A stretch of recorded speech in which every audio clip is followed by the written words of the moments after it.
Opa, tudo bom? Eu sou Alexandre Matias, começando aqui mais um Bom Saber, meu programa semanal de entrevistas, e hoje eu tenho o maior prazer de receber um cara que eu não falo há 20 anos e que a gente estava conversando antes de começar a gravação aqui, e ele comentou que, cara, eu acho que a gente só se falou ao vivo uma vez. Essas amizades do começo da internet ali, quando a web estava aos poucos se transformando nisso que a gente hoje conhece. E o Eduardo Fernandes, o bom e velho Eduf, eduf.com.br, também era o capo do fraude.org, um dos primeiros fanzines eletrônicos aqui do Brasil. Eu tinha uma coluna lá, a gente vai falar um pouco sobre isso, mas não só, vamos ficar na parte da nostalgia, né? O Eduf foi para o interior do Rio Grande do Sul, ele tem todo um lado de budismo, meditação, e se retirou dessa vida mundana e pedestre antes das redes sociais se tornarem uma referência. E resolvi, nessa série de bate-papos aí, retomar o contato com ele para ver o que ele está fazendo, como anda a vida nesse 2020 bizarro. Retomei o contato porque ele começou a acompanhar justamente aqui o meu canal do YouTube. Eu achei que ele tivesse até exilado da internet, eu vou perguntar um pouco disso. Enfim, o papo vai por aí, não tem muita nostalgia, vai ter um pouquinho de nostalgia, inevitável, mas vamos pensar daqui para frente. Chamar o Eduf aqui, aquele momento da conexão. Vamos lá. Lembrando, aí está entrando, entrou até rápido. Fala, Eduf, tranquilo? E aí, tudo bem? Tudo jóia. Dentro do possível, né? Oh, imagino. 2020 aí, o tudo bem vira uma coisa quase retórica. Estava comentando aí, antes de te chamar, que você lembrou que a gente só se conheceu, só se falou pessoalmente uma vez. Eu tenho a impressão que tinha mais uma outra vez, mas enfim, minha memória é uma merda. É do que eu me lembro. Eu me lembro também de um Campus Party, eu Olha lembrei aí, depois, que olha aí. tava você, o André Forastieri e tal, o pessoal todo. Então, Esse aí eu também. acho que teve uma segunda vez, pelo menos. É. E aí, Eduf, como é que tá? Tu ainda é Eduf ou virou só Eduardo Fernandes, abandonou a persona online? Não, na verdade, assim, as pessoas aqui mesmo me chamam de Eduf, porque como eu acabei vindo aqui pro templo via pessoal que me conhecia como Eduf, então daí todo mundo me chama de Eduf ainda.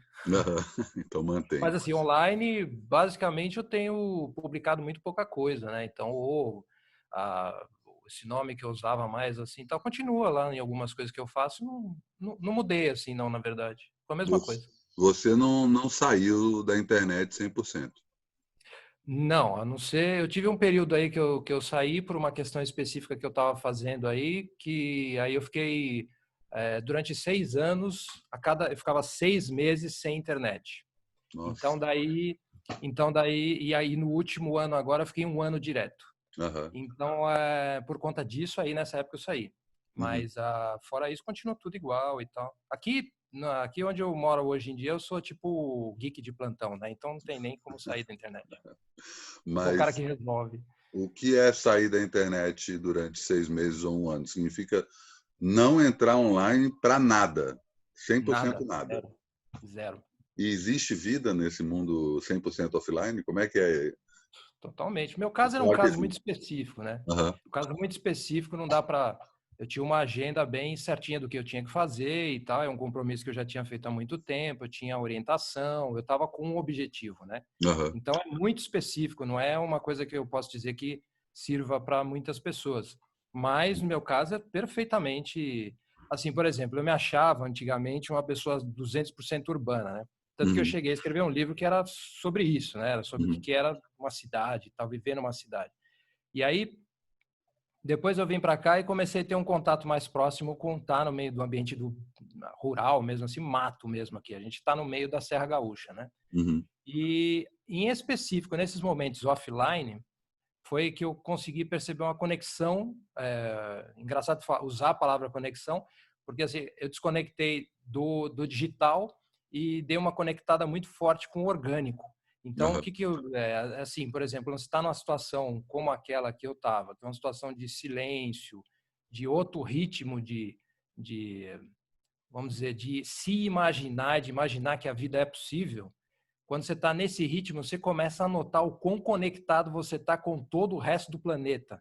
Não é preciso tomar um LSD ou um psilocibin lá para ter essa noção. Você percebe mesmo ali o quanto, sei lá, um pássaro, ou se tem uma revoada de pássaro, o quanto aquilo de alguma forma, tem uma reflexão no seu corpo, na a sua maneira de pensar e o teu jeito de até levar aquele dia, como você está 200% conectado com todo o seu ambiente em volta, assim, é bem interessante. Independente dele ser um ambiente urbano ou um ambiente campestre.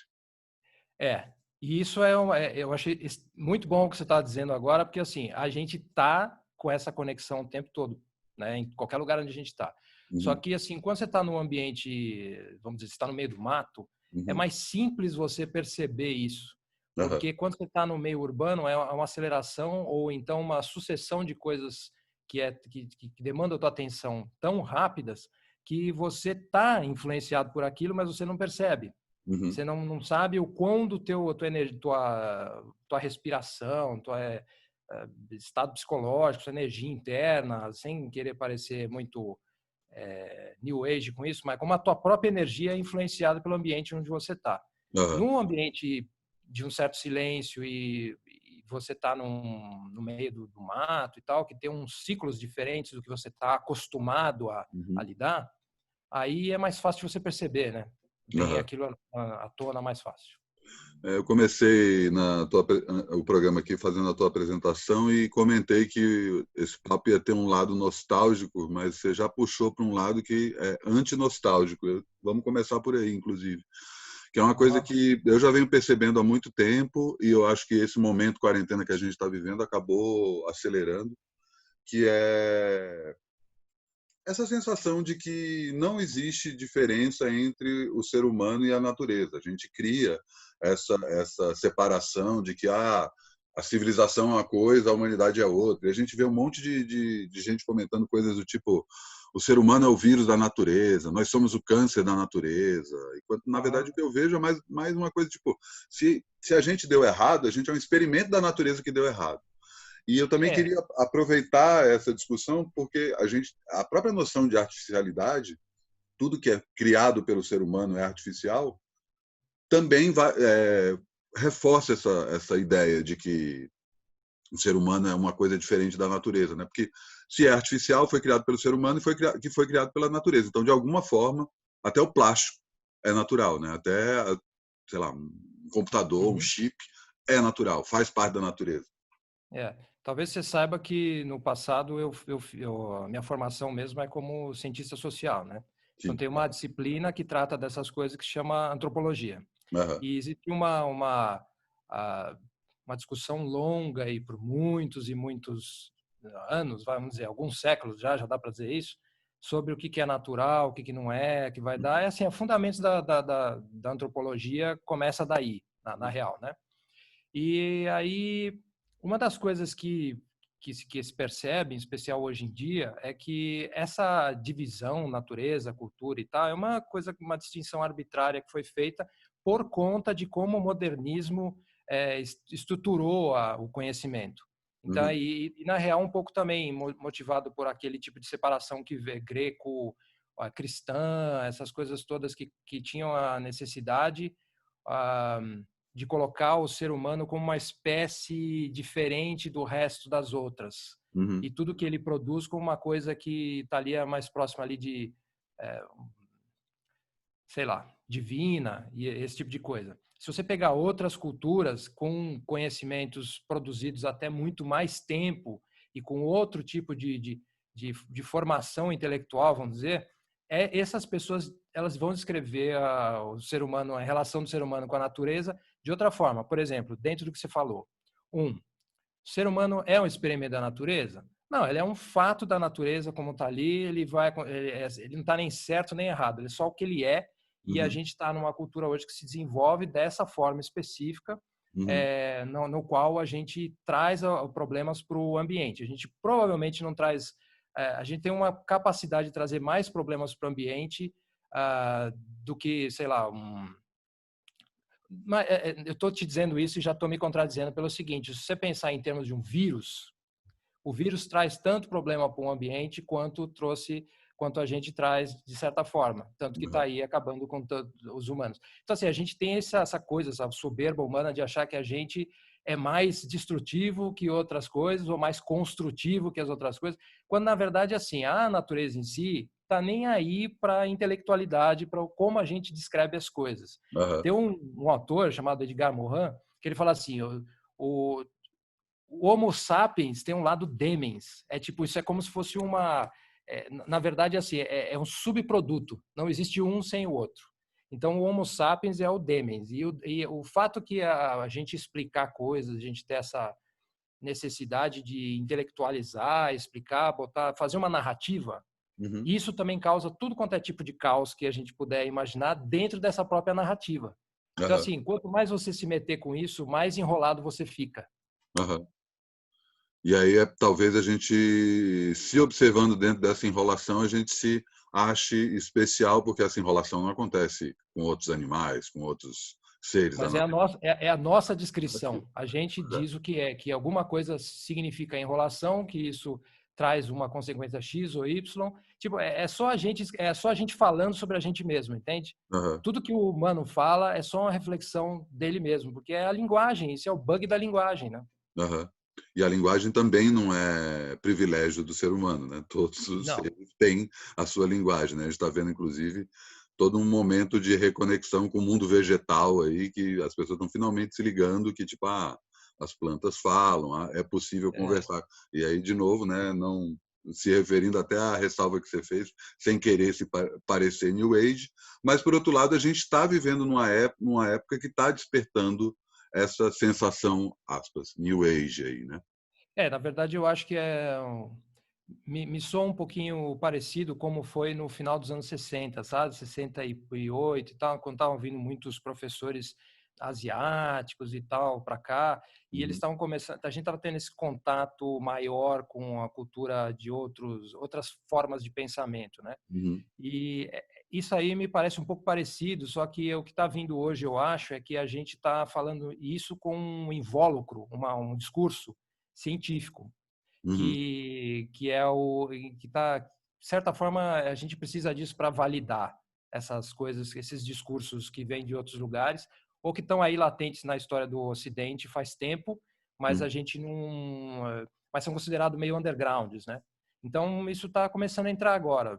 Por exemplo, a gente estava brincando agora do psicodélicos e tal, essas coisas todas aí. Mesmo isso aí agora começa a entrar de volta na cultura via tratar de trauma, tratar de coisas, via é, tentar usar de uma forma médica. Então, uhum, todas as coisas que radicalmente fazem o teu raciocínio, a tua forma de pensamento quebrar, uhum, todas elas estão entrando de volta na cultura, como estavam nos anos 60 e poucos, eu acho. Né? É a impressão aham, que eu tenho, mas quem sou eu para aham. ter um diagnóstico disso? Mas, ao mesmo tempo, não, mas isso não é uma impressão só sua, é uma coisa que as pessoas têm falado, assim, voltando para o lado mais New Age, as pessoas falam que a gente está concluindo os anos 60 agora, né, que é como Uhum. se a gente estivesse finalmente entrando na tal da Era de Aquário, nem quero ir para esse Ah, outro lado, mas tem, sim, essa conexão, só que aí você toca num ponto bem importante, né, que a gente está vivendo uma época também que é muito anticientífica, né, e aí não preciso nem citar exemplos, mas, ao mesmo tempo,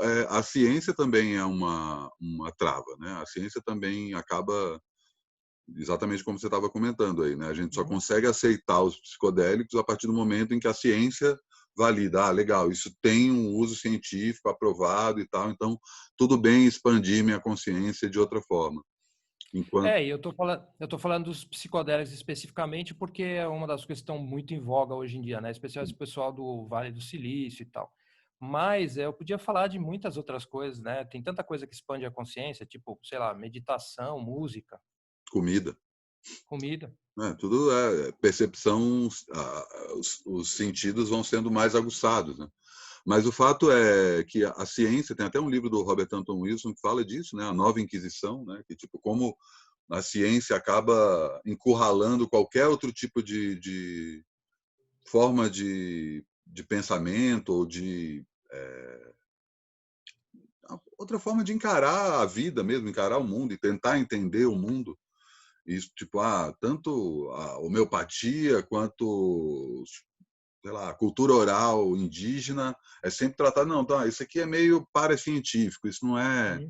ciência de verdade, né? Só que aí, na paralela, a gente tem todo esse movimento anticientífico, agressivo, que tem surgido cada vez mais e patrocinado, né, por gente com muito dinheiro para justamente reverter a ciência. Como é que você vê esse embate científico à luz dessas duas forças, entre aspas, de novo, anticientíficas?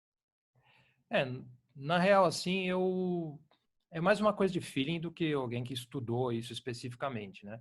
Mas assim, eu não necessariamente eu pessoalmente assim, eu não preciso da ciência para começar a experimentar certas coisas e ver que tipo de relação aquilo tem comigo.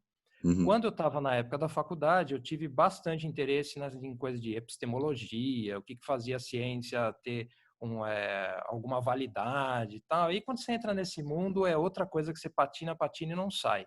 Tipo, só para mim, assim, valia a pena eu entrar nisso só se eu tivesse uma profissão voltada a isso e tal, mas como construção pessoal mesmo, assim como, sei lá, decidir o que eu quero da minha vida, sempre foi meu foco mesmo, uhum, não teve outro jeito, isso acabou por um momento que foi limitante. Então, assim, eu tinha lá o Levi-Strauss falando que tinha certas coisas da cultura indígena que eram válidas, por exemplo.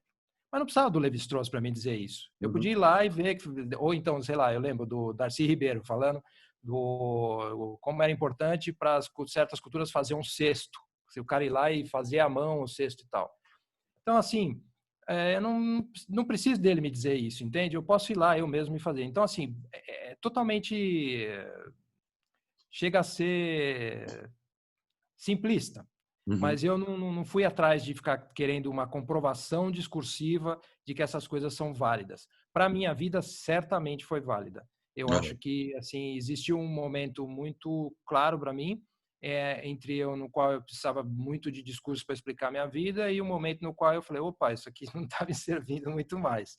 aham. E aí eu fui para tentando outras saídas, você pode dizer até um pouco mais intuitivas, É, mas eu ia vamos chegar embora. exatamente nesse ponto. No fim das contas, se não é a ciência, a gente de alguma forma passa por um empirismo, né? De sentir na pele como aquilo transforma a gente, pelo menos naquele momento que está acontecendo. Não necessariamente que É, isso vá ser repetido em outras situações. e não é uma coisa contra a outra, entende? Ah, São sim, coisas que coexistem, né? claro, Então, claro. tipo, vai ter coisa que eu sei lá, por exemplo, há um tempo atrás eu estava lendo sobre aquele livro acho que é Matthew Walker, que é Why We Sleep. Acho que foi Aham, lançado no Brasil. E eu estava lendo esse livro basicamente porque eu queria me assustar, né? Porque eu tenho essa coisa do é, se me deixar eu não durmo, né? você dorme pouco? Eu durmo pouco por vários motivos, assim, mas o principal é porque é isso, eu sou nerd, né? Então eu gosto de informação, eu vou atrás de informação. Inclusive, até tem um podcast chamado Land of Giants, que Uhum, é os caras estão falando primeiro sobre a Amazon e como construir o Império da Amazon, e agora está falando sobre a Netflix. Então aham, eles estavam falando assim, o cara lá, o gerente da CEO do Amazon, falou assim, ó, o principal inimigo do Amazon, não, do Netflix, o principal inimigo do Netflix não é sei lá, Amazon Prime, essas coisas tal. É o sono. Ele falou, é o sono. Então, as pessoas precisam dormir, por isso, então, a gente tem que, sei lá, fazer um jeito para essas pessoas não dormirem. Então, daí eu fui lá ver o Matthew e li para me assustar mesmo, e realmente fiquei assustado, que é coisa feia.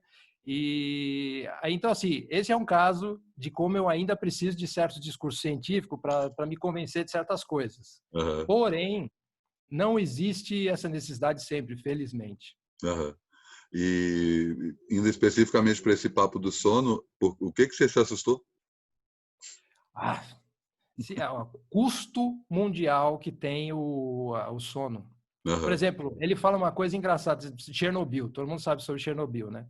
Mas ninguém sabe que os caras que motivaram a situação de Chernobyl e tal, bom, eu não sabia, pelo menos, ele falou lá no livro, que era num shift lá de trabalho dos caras, que os caras estavam sem dormir, fazia muitas horas e tal, não sei o quê. E aí um dos problemas surgiu por conta disso, porque falta de atenção do cara pela situação que ele estava já de sono. Então, imagina, Chernobyl, né, motivado com isso. Mas ele fala assim, isso é tipo anedota, né? E aham, jornalista adora anedota, aham. então Mas assim, tem custos mundiais mesmo da falta de sono, assim, estrondosos, custos corporais e tal. E ele fala uma coisa assim que eu achei que aí tocou meu lado nerd, né? Quer dizer, ele fala: se você quer aprender, é bom que você durma.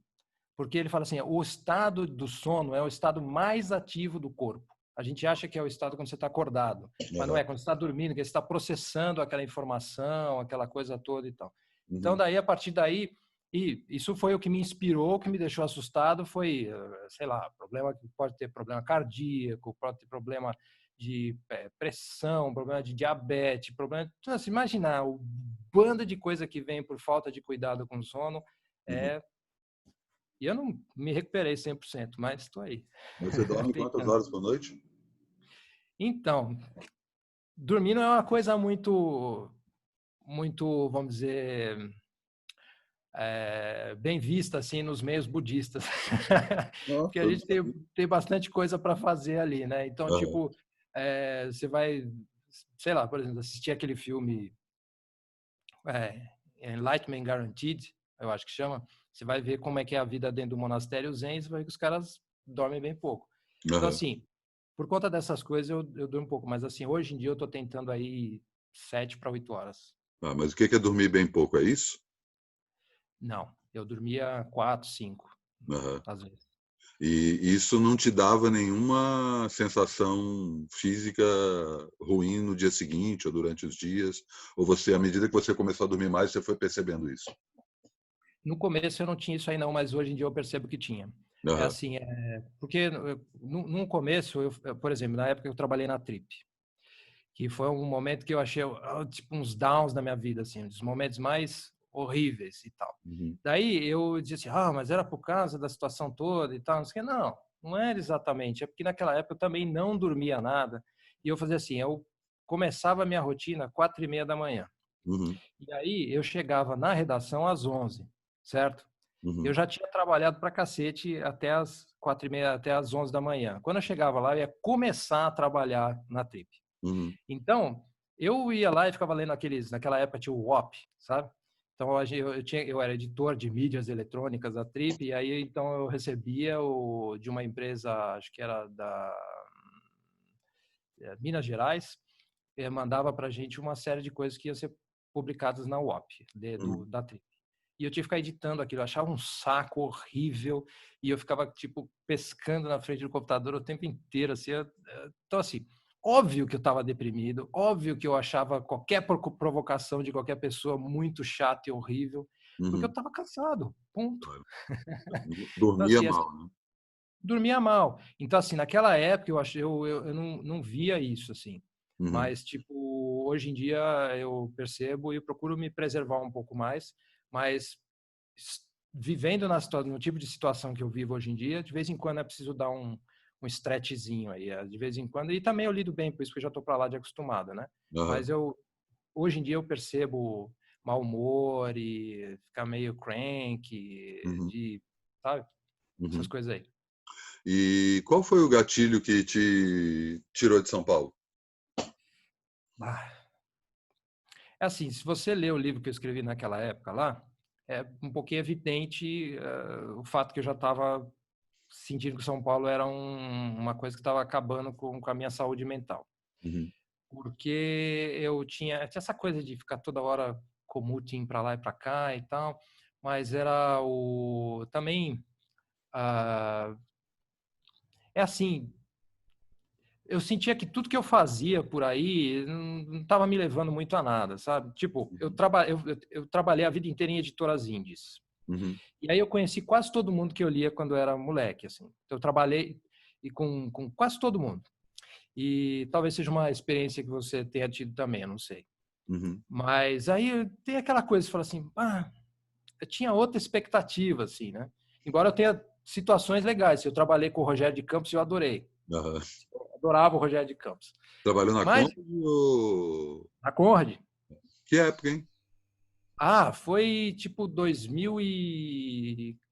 Foi logo depois que você saiu, assim. Logo depois, um pouquinho depois que você saiu. Acho que foi 2004, talvez, 2003. Eu saí em 2002. No Sim, predinho ali da aclimação, e a Conrad ainda com o André. André sim, Forastero. Com o André e com o Rogério, assim, só que eu trabalhava mais com o Rogério do que com o André, Hum. embora o André tenha me contratado. Aham. E depois eu fui trabalhar só com o André, né? Mas Comigo assim, aconteceu o contrário. Quem me contratou foi o André, o Rogério, e eu trabalhava com o André. pois é, então. E o engraçado, assim, eu adorava trabalhar com ele. Mas o fato foi assim, depois eu falei assim, bom, tá aqui, eu tô trabalhando nessas coisas e tal, preciso ganhar alguma grana, preciso pagar minhas contas e tal, o que eu vou fazer?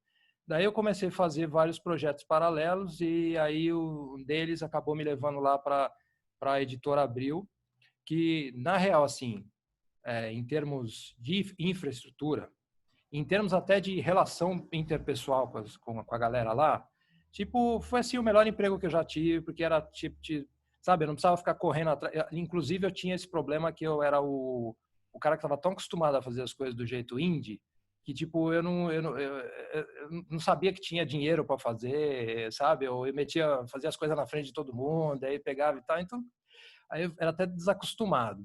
Aham. E assim, mas o pessoal era bacana demais, tipo, o Denis era gente boa, burro, e sabe, era tudo, mas Trabalhando na Super.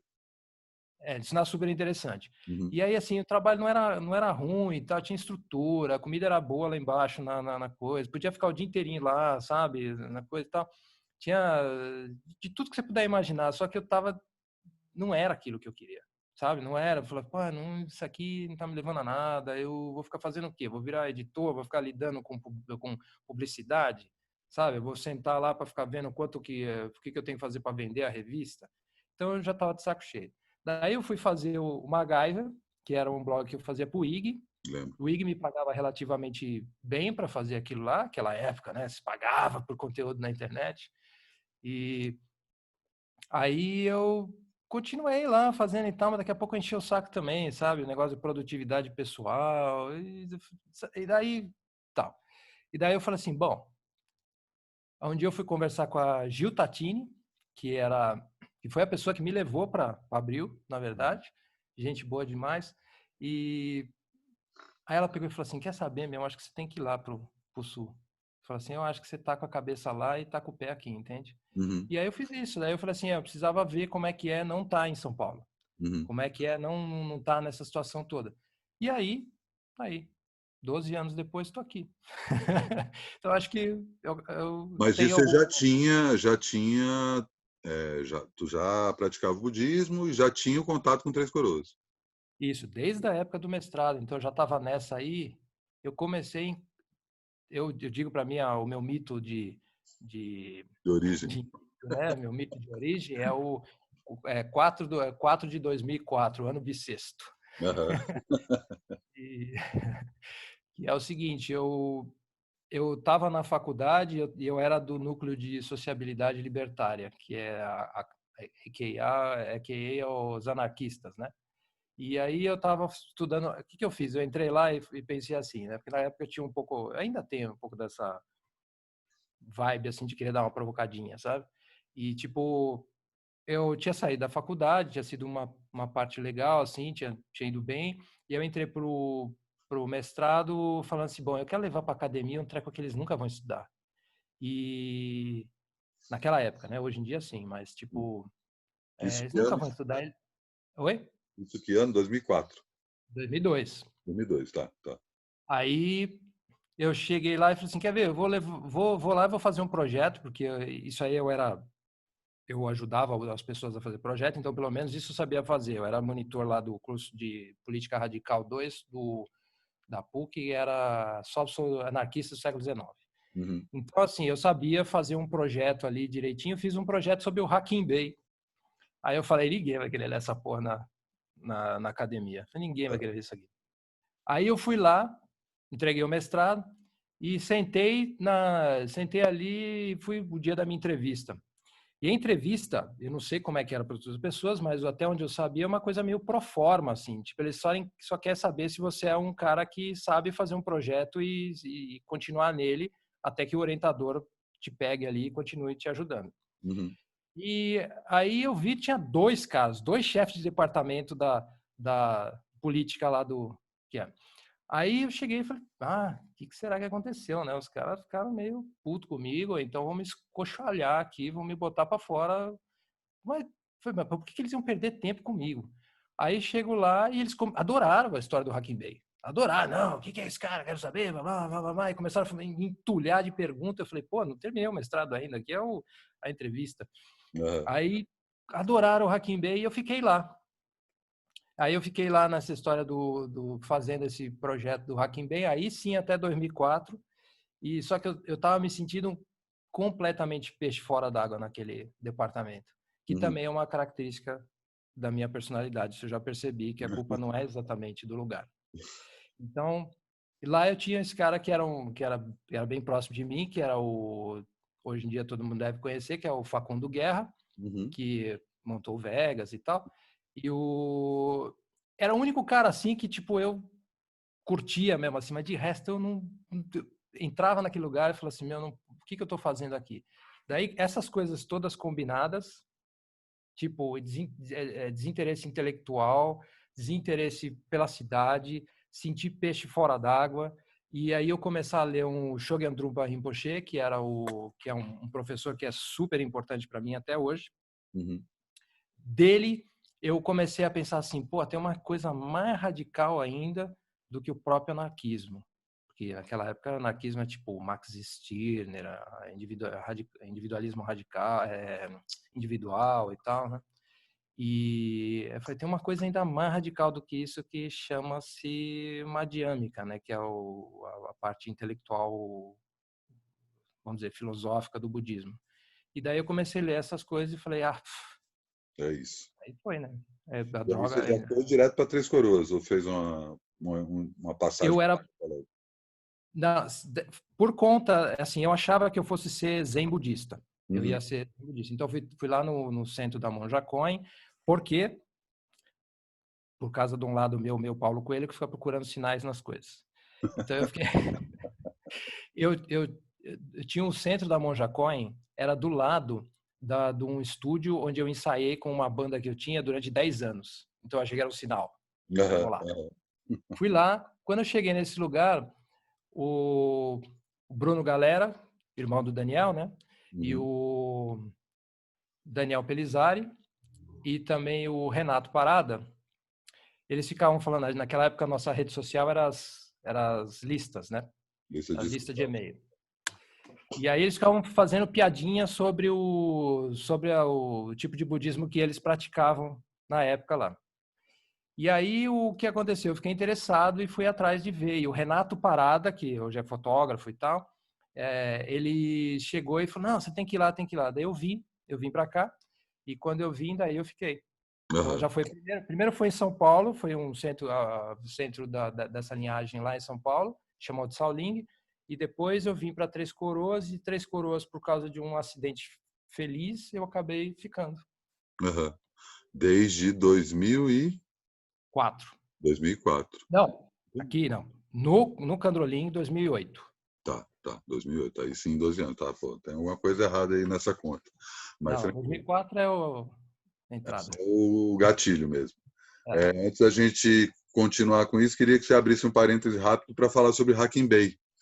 Quem é Ah, Hacking Bay? As pessoas simplesmente esqueceram e eu vejo muita gente também falando assim, nossa, como a gente era inocente em acreditar em zona autônoma temporária, enfim.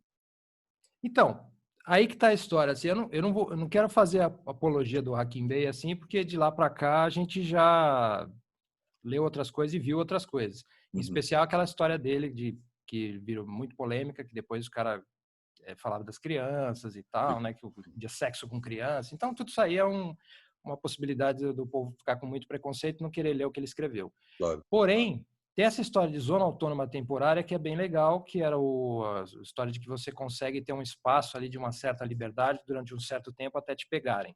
Uhum, Para dizer em português simples, né? uhum, Mas é muito mais complexo que isso. Se você for online aí, acho que tem um site de um pessoal que dá uma boa analisada nisso hoje em dia, que fala só sobre por que é zona, por que é autônoma, por que é temporária. uhum, E o Hacking Bay foi um cara, o nome dele é Peter Lambon Wilson, e ele era um professor americano, que ele também tinha um pouco dessa mente de, tipo, não se sentir muito em casa em lugar nenhum. E ele meio que começou a andar pelos cantos da Ásia e ali aquele meião ali, tipo, onde ele achava muitos sufis e, e algumas tradições esotéricas muçulmanas. Uhum. Então, ele teve contato com esses sufis e depois ele teve contato com vários sistemas de pensamento asiáticos e aí ele começou a bolar algumas ideias dele em cima disso. Então, ele tinha aquela história do anarquismo ontológico, tinha a história do... várias coisas, mas o que ficou mesmo, que as pessoas mais lembram dele é da história da zona autônoma temporária, que está vivíssima esse conceito. Por exemplo, você foi em, acho que é Seattle. Seattle, hoje em dia, tem lá uns caras que eles estão num lugar ali que eles estão se chamando de zona autônoma temporária e eles estão indo contra a polícia e quebrando pau com todo mundo e fazendo as festas deles lá e tal, e vivendo uma espécie de, como é que chama lá, do Rajneesh, lembra do... Você viu aquele documentário do Tô Rajneesh? ligado, tô ligado. Não, você estava falando aí, eu estava pensando em Cristiânia, em Ah, sim. Copenhague. Também é um É. a ver. Mas aí eles estão meio que num Rajneesh experiment lá, né? Sem Uhum. a parte do, vamos dizer, esotérica. Eles estão com a parte sexual, a parte ah, política e autogestão e tal, né? Uhum. Então eles estão fazendo isso em outros lugares. Eu acho que ali para o lado do Noruega, isso aí tudo precisa ver. Mas se você quiser saber bastante sobre essas coisas, tem um cara que é fácil. Tem um podcast do Douglas Rushkoff, Sim. chama Tim Hillman. Esse Tim Hillman, ele só entrevista esse tipo de cara. Uhum. E eles acabaram de entrevistar um cara lá que é de uma dessas comunidades que existem lá na Noruega. Acho que é Noruega, mas eu posso estar errado. Isso aí, dá Pode uma ser. olhada no site aí que o Rushkoff entrevistou eles e ele tá falando como é que os caras vivem lá e tal. Então, assim, o Hacking Bay nunca foi muito mainstream, né? Sempre foi Uhum. uma coisa para internet,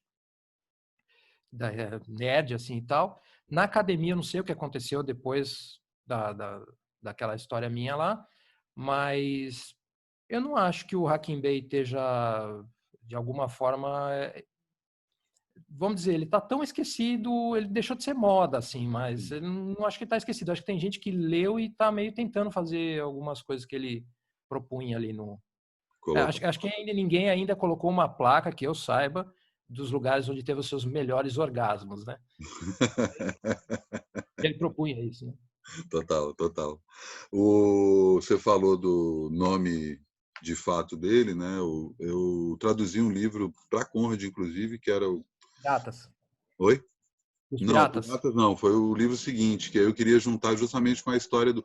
Eu não lembro qual que é o nome do livro, mas é sobre sonho iniciático, sobre Uhum. como você tem uma iniciação espiritual, religiosa, através do sonho. Ele lista uma série de culturas em que a iniciação começa a partir do sonho, né? Sempre É, tem um mestre, alguém que sabe mais, que puxa isso pelo sonho, você tem que se deixar levar pelo sonho. Toquei nesse assunto para voltar na questão do sono e especificamente na questão do sonho no teu caso.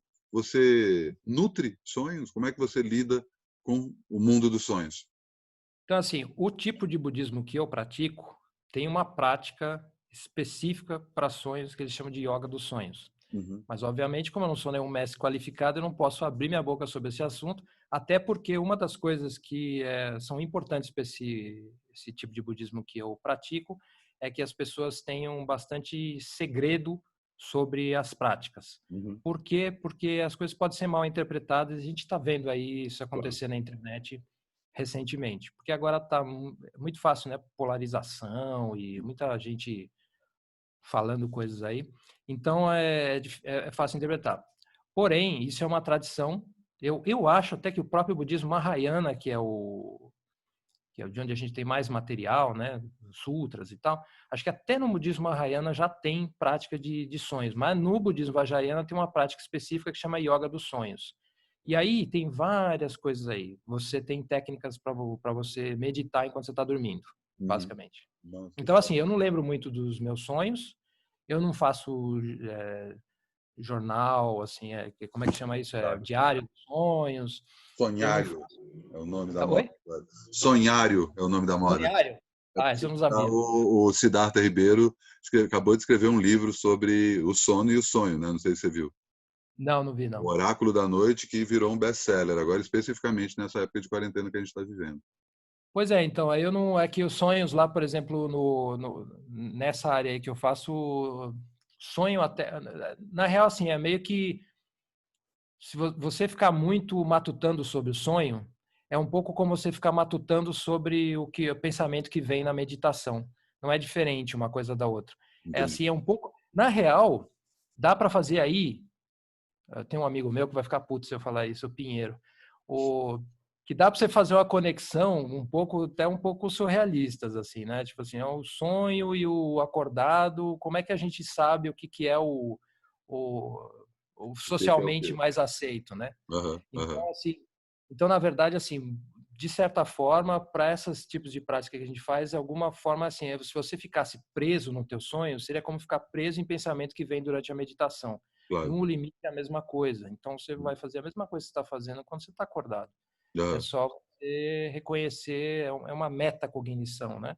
Você Uhum. reconhecer que por trás de todo aquele monte de coisa que vem, existe uma cognição e essa aí é que é a é importante você manter alguma. Não existe uma palavra boa para isso em português, mas a palavra que eles usam é awareness. Uhum. E em tibetano ou sânscrito é melhor ainda, porque essas palavras são cheias de detalhes, né? Mas em português o que eles usam é estado desperto, por incrível que Aham, pareça. aham. Uhum. Estado desperto você está alerta, né? Você está percebendo o que está acontecendo. Aham. É uma coisa a consciência consciente, né? Você percebeu o que está acontecendo, mas isso eu estou falando bem simplificado. Isso Claro. e assim é uma coisa que tipo não tem como falar sobre isso, porque isso é uma coisa que o cara tem que ter experiência meditativa e não adianta ser experiência de fazer 5 minutos por dia. Uhum. Tipo, 5 minutos por dia é melhor que nada, mas Claro. tipo precisa o cara passar um tempo fazendo isso para assentar ó, porque tem essa, quando você senta para meditar, tem vários tipos de meditação, mas tem as meditações que eles fazem que chama de concentração. Por exemplo, chamata. Isso aí é só um truque, né, na verdade, para você perceber como é que funciona a mente. Então, Uhum. quando você tenta se concentrar, você percebe que você não consegue. E aí você começa a perceber quem você é, que é o que para que serve a meditação. Você Aham. fala, olha, eu penso nisso, quando eu penso nisso, eu puxo aquilo, depois aquilo vem, depois aquilo outro, eu brigo com isso aqui me faz sentir mal, o meu corpo funciona desse jeito, Uhum. e aí essa coisa que vai andando. Porém, com a experiência, essas coisas, como se fosse um oceano, fica um monte assim, passando, os pensamentos discursivos, eles vão dando uma sentada e o teu nível de autoconhecimento vai sendo um pouco mais profundo. Então, aí, nesse processo aí, você começa a entender um pouco melhor como funciona a mente. Uhum. Então, por isso que eu estou te falando que dormindo, acordado, dá na mesma, Claro. que esse é o autoconhecimento.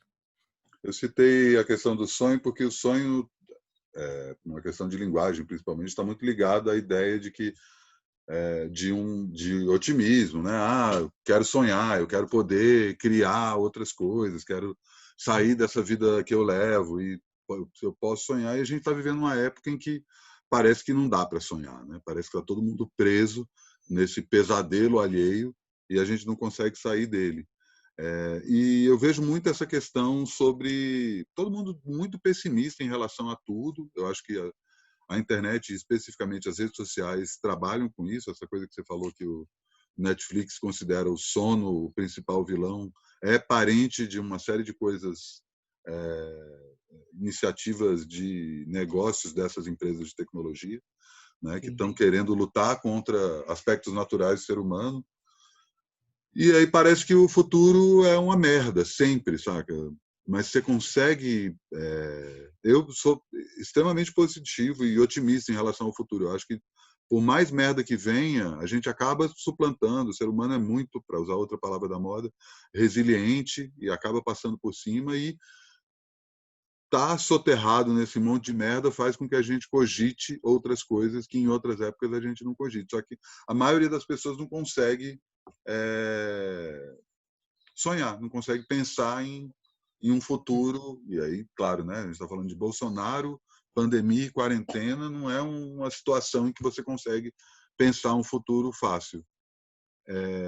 Queria que você falasse um pouco sobre isso. Você é otimista em relação ao futuro? E como exercitar esse otimismo, mesmo que seja de uma forma individual, no seu dia a dia? Na verdade, assim, eu não sei como te responder isso, se eu sou otimista ou não, porque eu vou te explicar como é que eu tento pensar nisso.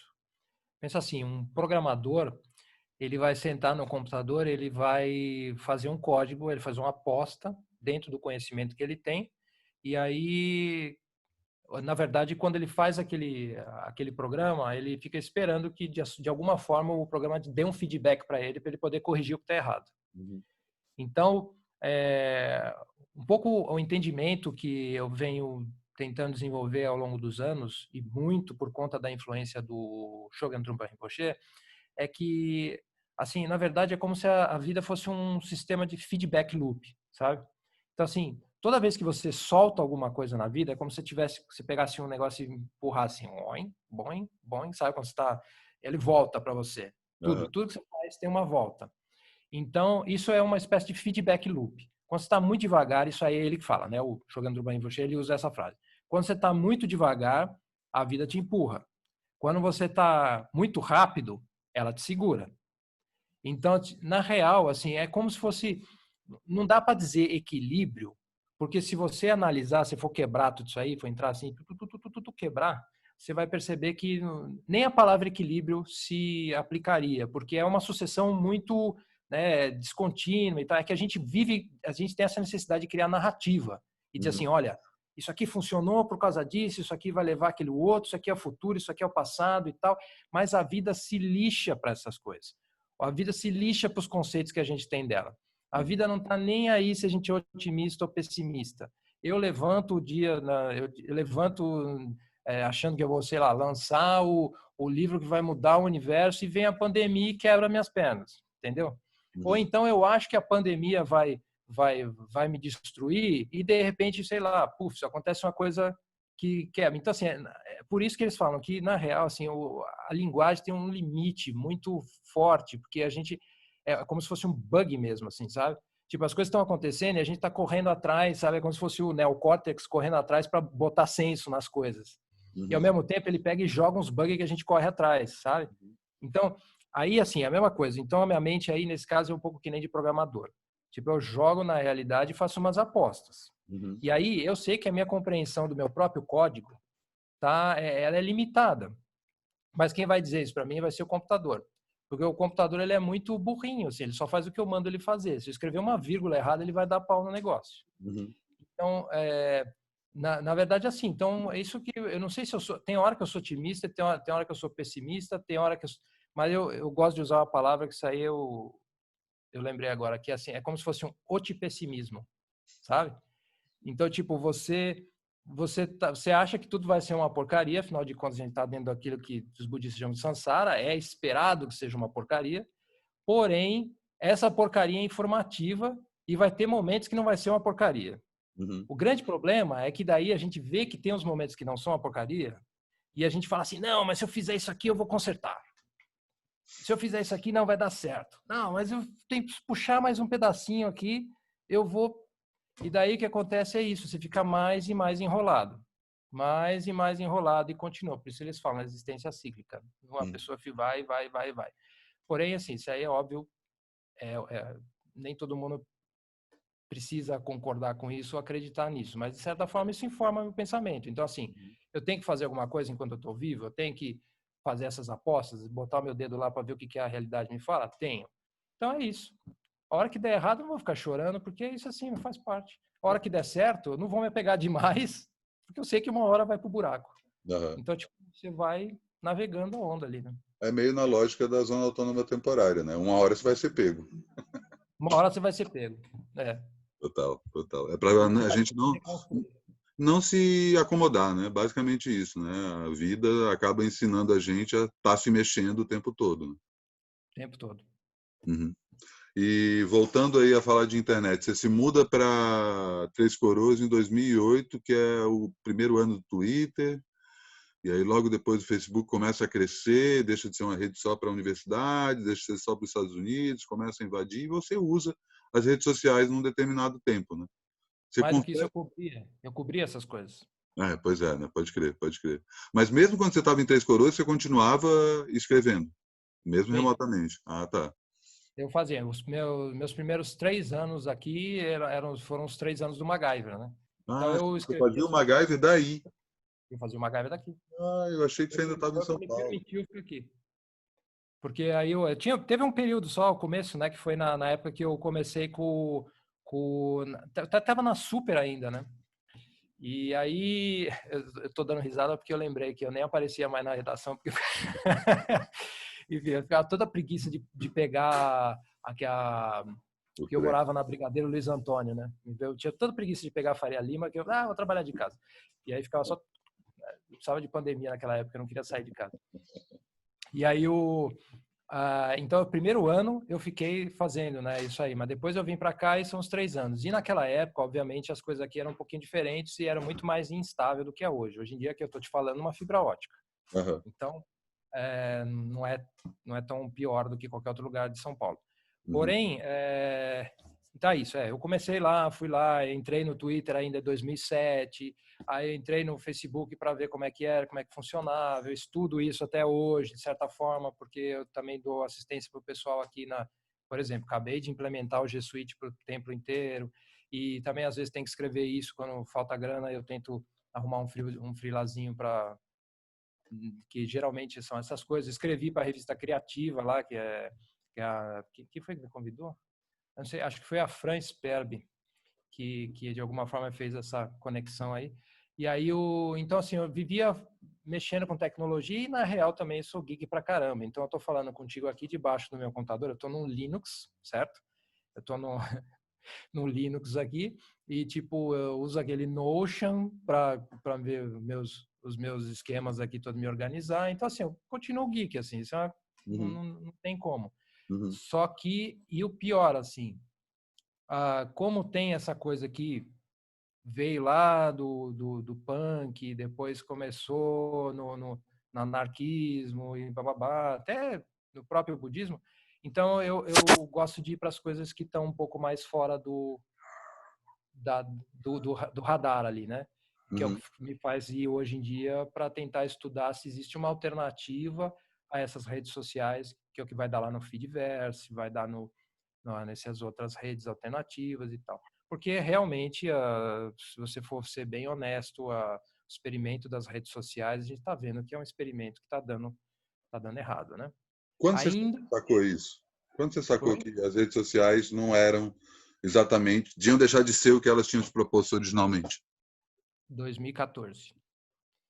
Porque isso aí é uma coisa que faz uma certa velhice mesmo, assim, sabe? Uhum. Porque, tipo, como a gente é de uma época que, sei lá, que essa época da fraude, do começo lá do trabalho sujo e todas aquelas coisas, a gente viu outros tipos de redes sociais e a Uhum. gente viu aquela internet incipiente dos anos 90 e então é difícil quando a gente começa a perceber aquele bando de corporação entrando na internet e como eles estão transformando aquilo numa coisa de escravismo mesmo e uma nova TV, que já está evidente que não é outra coisa a não ser a TV, Claro. mais interação, mas ainda essa interação também, né? Uhum. Então, isso quando a gente começa a ficar evidente ali em 2013, 2014, que é aquela época vamos dizer, a web 2.0 avançada já, né? Uhum. E aí eu comecei um pouco a encher o saco, porque e não é nada muito intelectual, não. É uma coisa assim, o tanto de trabalho que dá para você manter essas coisas, Uhum. Uhum. sabe? Eu vejo, por exemplo, tem muito camarada meu, e não só isso, eu vejo às vezes de canais que eu assisto no YouTube e tal, os caras tão miseráveis. Miseráveis, porque o cara trabalha que nem um louco, ele fica o tempo todo para aquilo lá, por que ele quer fazer? Ele quer chegar nos 10 mil assinantes do YouTube para ele poder ganhar a possibilidade de monetizar ali, né? E quando você chegar no 10 mil, o YouTube vai querer puxar outra coisa. Os 100 e por mil. aí vai. Então aí o que, que o cara faz? O cara vira ele quer virar o media mogul, só que ele, né, é uma corporação de uma pessoa só, ou Uhum, 2 pessoas, ou 3 pessoas. E aí o cara se mata, trabalha que nem um louco, ele quebra relacionamento, ele estraga a vida dele, a saúde dele, por causa dessa coisa que é virar um influenciador, ou sei lá, e começa a viver miseravelmente. uhum, Então, isso aí, quando eu comecei a perceber que eu estava indo por esse caminho, aí minha minha luz vermelha começou a piscar. uhum, E também por conta eu enjoo das coisas. Então eu enjoei mesmo, assim. Eu falei, o que eu tô fazendo escrevendo no Twitter, cara? uhum, Que uhum, serve isso aqui pra mim? Eu fico mandando link só, o outro mandando link. Eu não leio isso aqui. Ninguém lê isso aqui que eu tô mandando, uhum. sabe? Ou então as pessoas guardam. Elas guardam, que é o que Sim. isso eu tô afim de fazer lá no... Eu tô procrastinando para fazer isso faz meses já, no podcast que eu tenho lá, o Monólogo Estéreo, Uhum. para falar sobre o seguinte, que eu acho que a gente está numa época que está virando acumuladores culturais. Aham. Isso aí é um pouco diferente de você usufruir da cultura. E o que que a gente faz? Eu chego lá, eu recebo milhões de dicas. Aí eu vou salvando. Salva aqui, salva lá e põe aqui, tá na aba de não sei o quê, faz o sistema. Daí o cara acha que está desorganizado e ele vai fazer um sistema para organizar os links culturais que ele teve, as ideias e tal, e vai tentar colocar aquilo numa agenda, tentar botar isso num programa, e ele começa já no meta da, daquela acumulação que ele está.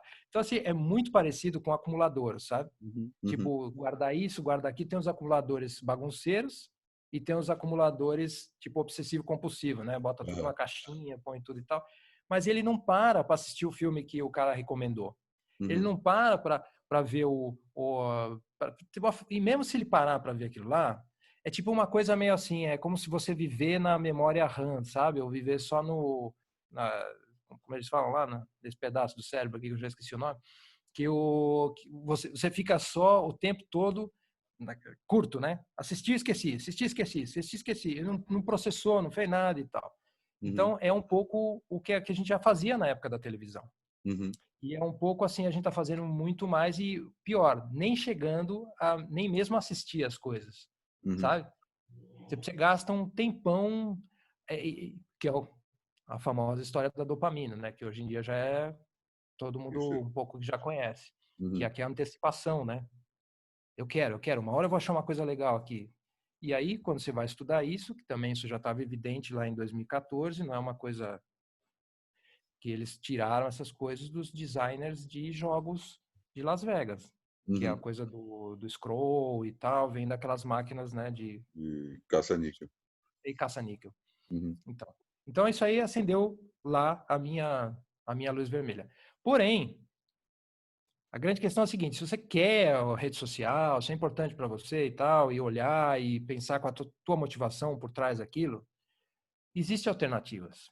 E aí a gente vai para esse lado do Feedverse, que é uma alternativa mais nerd, mais solitária, para você usar redes sociais e programas de redes sociais. Você instala no seu computador, ou então você instala em servidor distribuído, você faz umas coisas um pouco mais de nicho, que é um pouco mais parecido com aquilo que a gente tinha naquela época lá do começo, quando a gente começou os nossos projetos. Uhum. Uhum. Então, se isso é uma coisa importante para a vida da pessoa, tem essas alternativas. Uhum. Então tá lá. E você tocou num ponto aí que eu também queria que você falasse, e as redes sociais acabam dando essa sensação também, que é a questão da solidão, né? A gente está ali acompanhando as pessoas na timeline e cria-se uma ilusão de que estamos acompanhando os nossos amigos. Eu passei por uma situação no final do meu segundo casamento, eu até brinco com ela hoje que minha ex-mulher pediu demissão do casamento, né? Tipo, não Uhum. teve conversa, é isso, terminou, não quero alternativa, tal. E eu fui pego de surpresa, não é uma coisa que eu estava contando, não estava vendo sinais, não, as coisas estão ficando, achei que era só uma fase mais ou menos, casamento é assim, tem fase boa, tem fase ruim. E fui conversar com os amigos meus sobre, putz, olha só o que está acontecendo e tal, pô, enfim, procurando algum chão para pisar, né? E dois amigos diferentes, de círculos diferentes, falaram coisas meio parecidas, assim, tipo, ah, não, cara, fica tranquilo, já já ela volta, ou você volta. Só esse ano eu saí 2 vezes de casa. E assim, putz, como assim, cara? Você é o cara que é o homem da família, tá ali o tempo todo postando foto com os filhos. E aí me cai essa ficha, né? Que, pô, trabalho com isso há muito tempo, mas uma coisa é saber, outra coisa é sentir, né? Uhum. E o cara não posta nas redes sociais quando ele toma o pé na bunda da mulher, quando a mulher manda ele dormir em outro lugar. Saca? O cara só Ah, posta quando ele volta, quando tá tudo feliz e tal. E a gente tá. fica com a sensação de que está acompanhando a vida das pessoas, mas a gente está acompanhando só o recorte que as pessoas estão colocando ali. E o contrário também acontece, né? Putz, as pessoas chatas só reclamam na internet. E aí eu comecei, putz, eu preciso retomar o contato pessoal. Preciso voltar a me encontrar com pessoas. Tem pessoas que eu vejo todo dia na internet, mas, sei lá, tem 10 anos que eu não olho na cara da pessoa. Uhum. E, tipo, a pessoa chata que está no Facebook só reclamando na vida, às vezes é a pessoa mais autoastral possível que usa o Facebook só para isso, né? Só que, além dessa questão de você não conseguir acompanhar, criar uma ilusão de que está acompanhando a vida das pessoas que você conhece, você cria uma ilusão de que você é uma pessoa social. Né? O fato de você estar na internet, eu tenho muitos amigos, eu estou conversando o tempo todo, a gente está vivendo a situação que é isso no extremo, né? Pô, não, todo mundo está sozinho, né? É. Como a rede social alimenta essa ilusão de que você não está sozinho. E eu queria que tu falasse um pouco também da questão da solidão, tanto do ponto de vista do budismo e do ponto de vista da quarentena, né? Como lidar com essa solidão nesse tempo tão social. Sim. Então, do ponto de vista de certos tipos de budismo, é porque assim tem vários, né? Então, três tipos básicos, né? Que é o que eles chamam de budismo de base, que alguns chamam de Hinayana, aí tem o Mahayana e tem o Vajrayana. Então, assim, o primeiro tipo de budismo, ele tem uma ênfase, todos, na verdade, têm uma ênfase muito grande em termos de na solidão. Só que no primeiro deles, existia uma possibilidade de a pessoa ser um solitário mesmo, assim. Tipo, eu vou lá pro meio do mato, vou ficar ali meditando e aqui tudo bem e tal. Não me meter muito com essas coisas que estão acontecendo em volta aqui, porque afinal de contas elas não têm saída. Por mais que eu tentar resolver, elas não têm saída. A única saída é cair fora. Uhum. Então, existe essa possibilidade. Porém, por isso que existe o budismo Mahayana, é que fala assim, bom, você pode ficar um arhat aí, um cara que tem uma grande realização e realmente conseguir ver as coisas como uma ilusão e a ponto de não achar que se você sair, você está fazendo um crime ou então você vai acabar, a sua vida vai acabar porque você não está se engajando ali naquilo que as pessoas chamam de vida normal. Uhum. Aí o que o Mahayana fala é o seguinte, assim, o problema, você pode fazer isso, mas o problema é que você não está sozinho nesse universo. Então tem outras pessoas sofrendo. Então por isso você vai praticar. Por isso que você vai entender que a vida tem um aspecto ilusório, que é muito parecida com um sonho e tal. Então aí você vai fazer isso. E aí essas pessoas, elas criam coisas que elas chamam de retiros, por exemplo. O retiro é um período de solidão voluntária, na qual você desliga você desliga os cabos óbvios teus com a realidade para enxergar os sutis, entendeu? E aí Uhum. você enxerga os sutis. Com alguma experiência, você também quebra um pouco esses sutis para você ver os mais sutis ainda. E aí a coisa só vai descendo, é que nem uma cebola, nunca acaba. Quanto mais fundo você for, mais tem. Uhum. E a única coisa é que conforme você vai andando nessas coisas, você vai vendo a qualidade absurda que essas coisas têm. E aí, ó, aí você vai entendendo que como que a realidade é parecida com o sonho, Uhum. né? Porque você viu isso acontecer na meditação, no teu próprio, é como se você pegasse o seu mundo, o que você é, e visse como aquilo é absurdo. Aí você vai enxergando, enxergando, enxergando, enxergando, enxergando, enxergando, ver o nível de profundidade desse absurdo, e aí você é capaz de ter um pouco mais de liberdade nesse negócio. Assim, eu vou me engajar nisso aqui ou não. Uhum. Uhum. Isso aqui é importante para mim ou não?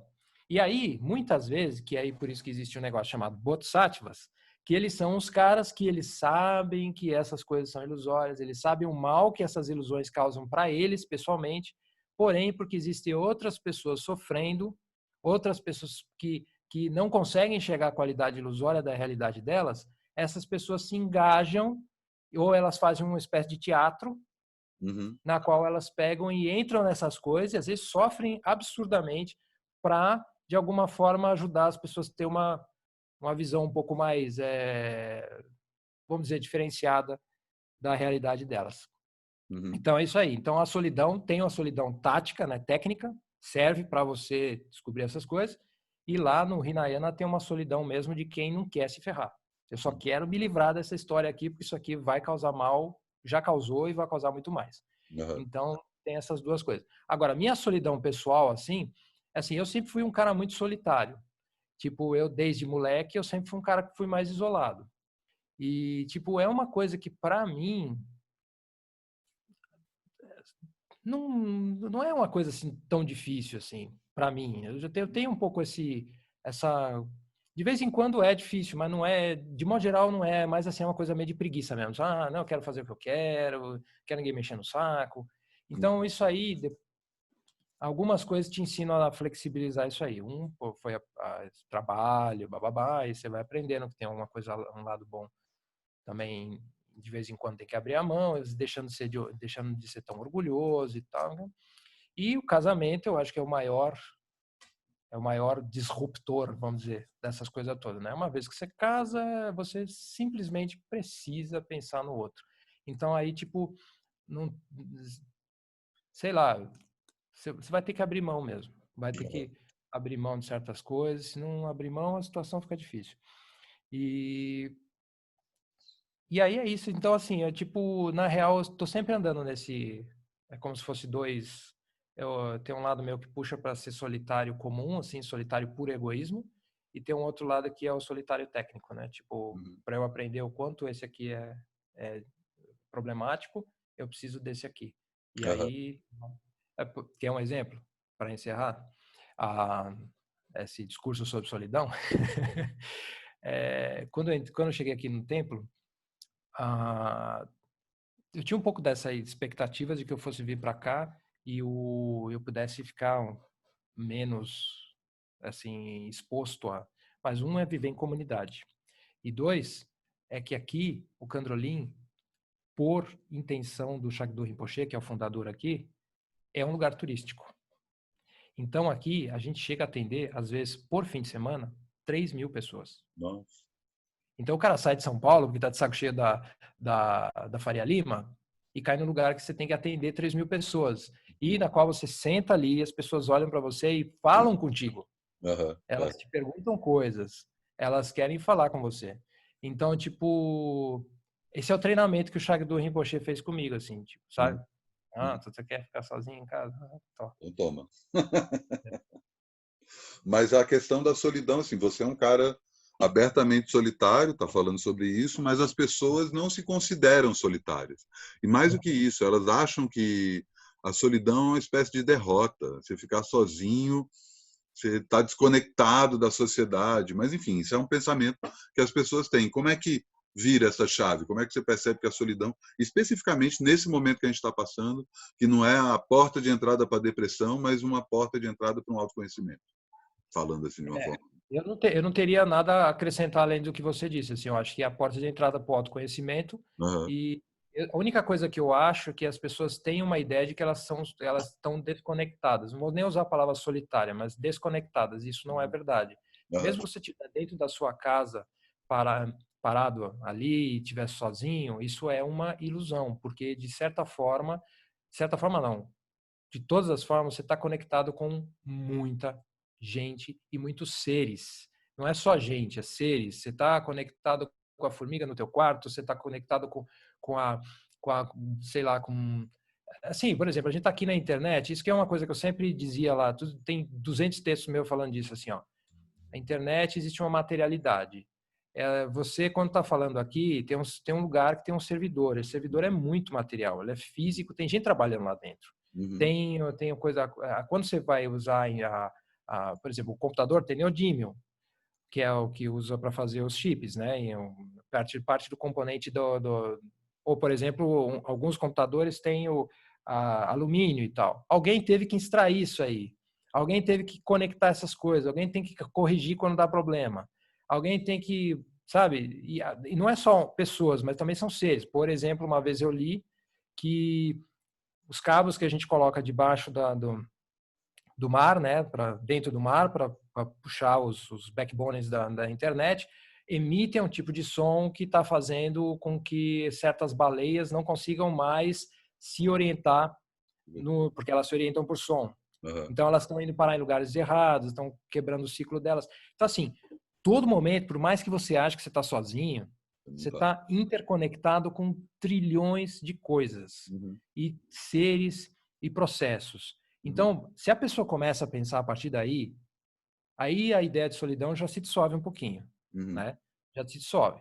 E aí, você para de pensar em solidão só desse ponto de vista assim, tipo, isso aqui é eu e meu autoconhecimento, eu e meu desenvolvimento pessoal. Mas assim, tipo, eu tô conectado num planeta, numa situação muito maior, numa coisa que está movendo o tempo inteiro. Então, eu fico depressivo. Ok, é difícil quando eu fico depressivo. Porém, eu não sou um único no universo. E, tipo, essa depressão minha, de certa forma, é lógico, né? Quando você está depressivo, você não vai pensar assim, mas, tipo, de certa forma, é um luxo eu ter a depressão que eu tenho, porque tem muita gente que está em situação que não tem nem chance de ficar depressivo. Então, assim, é melhor que eu use isso para o autoconhecimento e, de alguma forma, eu consiga me levantar disso, né? De alguma forma eu consiga contribuir, sabe? Não ser um leecher do planeta, sabe? De ficar só sugando. E, tipo, de alguma forma contribuir. Por mínimo que seja, né? Mas eu acho que tem outra coisa em relação à solidão. Eu vi uma entrevista do Tarkovsky outro dia, ele falando que os jovens precisam aprender a ser solitários, porque eles precisam aprender a se suportar quando estão sozinhos e serem pessoas legais para eles mesmos, né? Não só ser legal para os outros, mas você sozinho se perceber uma pessoa legal, uma pessoa que, tipo, tudo bem eu ficar sozinho. E aí o desdobramento disso, tipo, sei lá, para mim justifica, por exemplo, os caras estarem na Paulista fazendo festa zoando o coronavírus. São pessoas que não conseguem ficar em casa porque se entediam consigo mesmas, né? Então, aí, dessa história do Tarkovsky, eu acrescentaria o seguinte. Eu acho que é um pouco limitado só você pensar que, assim, uma coisa eu gosto do que você citou agora, que é o seguinte, a pessoa tem um pouco de compaixão em relação a si mesma. E falar assim, pô, tudo bem, de vez em quando eu sou um saco, mas de vez em quando eu não sou um saco.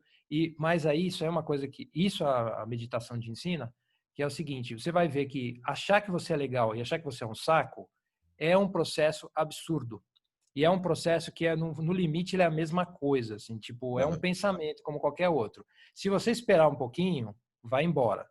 Isso aí vai embora. Uma hora você vai se achar um saco, outra hora você vai achar que você vai ver, pô, se eu ficar prestando atenção toda vez que eu me acho um saco, toda vez que eu me acho legal, eu vou ficar um megalomaníaco e depressivo, você entende? Tipo, você vai ficar batendo de um lado para o outro, não vai chegar a lugar nenhum. Então, tipo, essa hora você olha e fala assim, pensar é uma coisa absurda. Tipo, julgar é uma coisa absurda. Só que, pô, eu faço isso o tempo inteiro. Ah, que horror, eu faço isso o tempo inteiro, eu tenho que passar isso aí, eu tenho que tomar alguma pílula, eu preciso ir no médico para cortar o pensamento. Não, não precisa.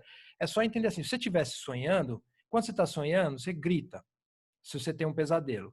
Se você está sonhando quando você tem uma poluição noturna, se você está sonhando um sonho erótico. E quando você acorda, tudo bem.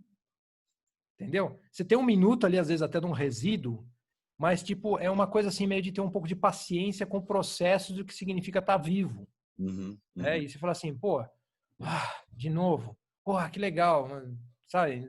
Não acreditar muito nos extremos, sabe? Nem no extremo, nem no outro. E só seguir. Não tem outro jeito. Pode crer. É o jeito, né? Não tem outro jeito. Edu, o papo aqui podia render mais uma horinha tranquilamente, mas eu fiquei feliz, inclusive, que a gente não ficou falando muito do lado nostálgico, né? Mas, por outro lado, eu queria justamente arrematar. E aí, onde você está online? fraude continua online ou só no Wayback Machine? Quem quiser comprar o teu livro, como é que faz?